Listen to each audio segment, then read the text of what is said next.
সমঝোতা স্মারক সই হওয়ার পরও হরমুজ প্রণালীতে ইরানের হামলা ঘিরে যুক্তরাষ্ট্র ও ইরানের মধ্যে শুরু হয় ফের উত্তেজনা। শনিবার ওমানে দুই পক্ষের মধ্যে এ নিয়ে আলোচনা শুরু হওয়ার কথা।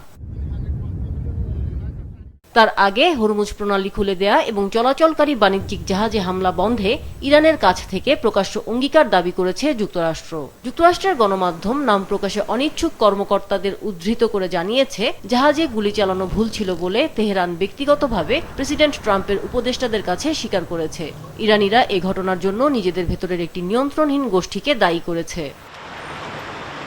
ট্রুথ সোশ্যালে এক পোস্টে ট্রাম্প লিখেছেন, তাকে গুপ্ত হত্যার চেষ্টা করলে ইরানের ওপর হাজার হাজার ক্ষেপণাস্ত্র নিক্ষেপ করা হবে। ট্রাম্প আরও বলেন, উভয় পক্ষ আলোচনা চালিয়ে যেতে সম্মত হলেও একে যুদ্ধবিরতি লঙ্ঘন হিসেবে দেখছে যুক্তরাষ্ট্র। তবে ইরান নয়, যুদ্ধবিরতি লঙ্ঘন করেছে যুক্তরাষ্ট্র, এমন অভিযোগ তুলেছেন ইরানের পররাষ্ট্রমন্ত্রী।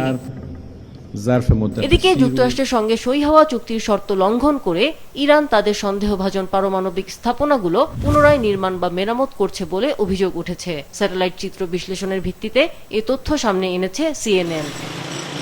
আমিনা লুসি, মাছরাঙা নিউজ ডেস্ক।